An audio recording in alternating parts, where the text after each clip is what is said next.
কাণ্ডে তদন্তের অগ্রগতির রিপোর্টে সুপ্রিম কোর্টে এনআইএ দাবি করেছিল ধৃত মোফাক্কিরুল ইসলামই মূল চক্রী। তবে এনআইএর বক্তব্যের সম্পূর্ণ বিপরীত দাবি করলেন মোফাক্কিরুলের আইনজীবী।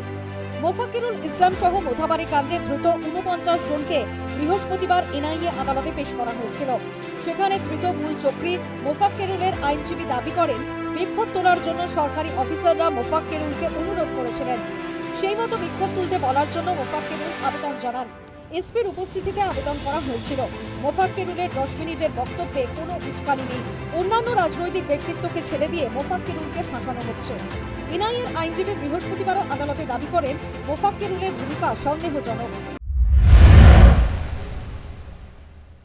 যতদূর পেয়েছি যে এই মোফাক্কিরুল ইসলাম চেষ্টা করেছে গভর্নমেন্টের সাথে অ্যাসিস্ট করে যাতে এই মব যেটা ওখানে একটা আনলফুল অ্যাসেম্বলি হয়েছিল তাদেরকে সরিয়ে দিতে। 3-4 জায়গায় উনি বক্তৃতা দিয়েছিলেন, সেগুলো আমরা তার কল রেকর্ড থেকে শুরু করে ভাইরাল ভিডিও মিডিয়ার মাধ্যম থেকে শুরু করে সব কটা আমরা পেয়েছি।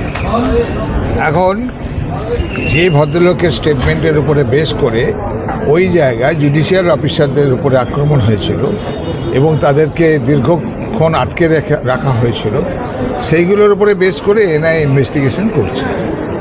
তো এই ইনভেস্টিগেশনের এখন খুবই ন্যাসেন্ট স্টেজ, যে কারণে পুলিশ যা সেকশন দিয়েছে তার সঙ্গে অ্যাডিশনাল সেকশন উইদাউট ইনভেস্টিগেশন করা যাচ্ছে।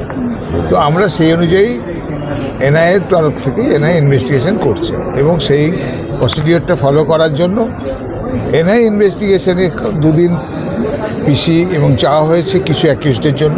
টোটাল 12 জন অ্যাকিউজডকে, এই 12 জন অ্যাকিউজডের ফার্দার ইনভেস্টিগেশন আমরা প্রেয়ার করেছি কোর্টে। কোর্ট সেটা আজকে কনসিডার করবে। উল্লেখ্য, চলতি মাসের 1 তারিখ এসআইএর নো ভোটার নো ভোট বিরোধী বিক্ষোভে উত্তপ্ত হয়ে উঠেছিল মোথাবাড়ি। ঘন্টার পর ঘন্টা আটকে ছিলেন জুডিশিয়াল অফিসাররা।